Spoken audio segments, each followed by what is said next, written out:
Did y'all watch Freaknik, child? I was scared for people, but it wasn't nearly as bad as I thought it was going to be. Everybody that they showed that was really getting wild, their face was blurred out. So, I mean, unless somebody knew your outfit or saw a picture from that day or just know that that's you from like some form of identifying tattoos or jewelry, then that's a different situation. But I like the documentary because I love to see how things come together. And I loved how they were so unified in the beginning. And basically, everybody helped out, everybody pitched in, people donated in order for these young black people to enjoy their spring break.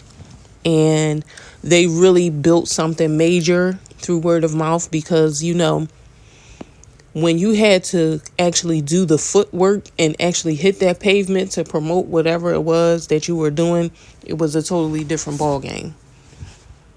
And just to see how their event grew and grew over time, it was really amazing to watch. And it's always good while it's good, but once it turns bad, it's a mess. Because I think once things started getting bad was when older people started going to the event. Like if you paid attention to that documentary and you paid attention to when it made the switch from being, nice, innocent fun with people just dancing and enjoying each other's company, having a good time, to people getting overly freaky and sexual. If you looked at those videos and, the photos and stuff, those men were older. Some of them even had gray hair. So I feel like that's where all that freaky deaky stuff came from. And I think that the name of the event inspired people to just start getting freaky, and they ruined it. They claim that when the Olympics came to Atlanta, that ruined the event because they no longer wanted it. They didn't want the traffic. They didn't want the shenanigans.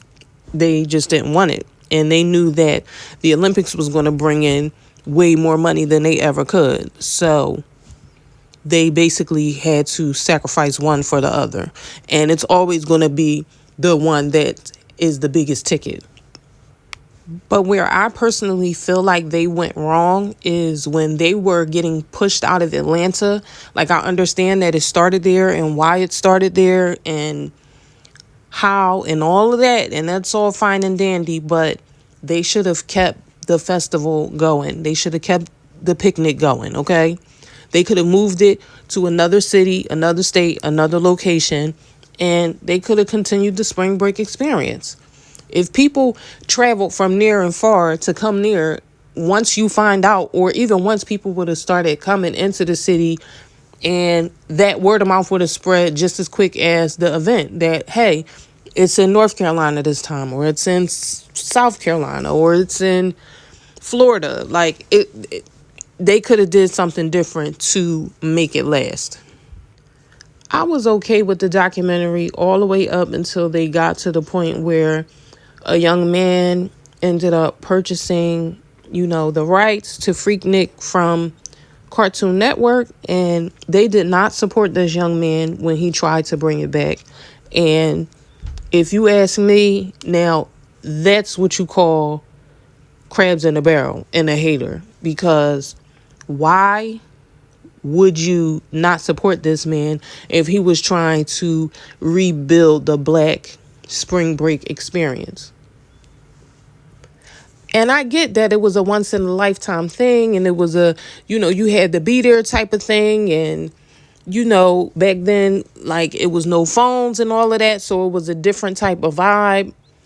But I just don't like the fact that they didn't support this other young man once he tried to revive Freaknik. I didn't like that. Another thing that I noticed while consuming the footage was the fact that the majority of the girls were thin and small, and the guys were a little bit more on the chubby side. And I think I might have seen one heavy set girl, like, that was really like a full figured woman, but everybody that was full figured was men. I loved the fashion. Like, I loved seeing the stack curls and all the shortcuts and all the, the plastered hairstyles. That was it in the 90s. Like, all the pump it up styles. Like, I loved that part of the documentary.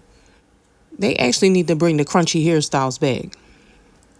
I really just don't like the fact that they were saying, oh, that could never happen today. It could never be. Or there'll never be another event like this. And it's like, well, why can't the young people have their version of whatever? Like, why does it have to be so, just so catty all the time? Like, why not uplift the generation that's coming after you?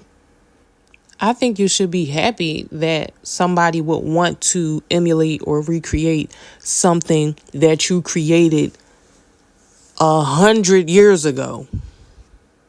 So yeah, it was cool for me all the way up until they started hating. Like, I don't like that. If you watched it, what did you like the most about the documentary and what did you pick up on?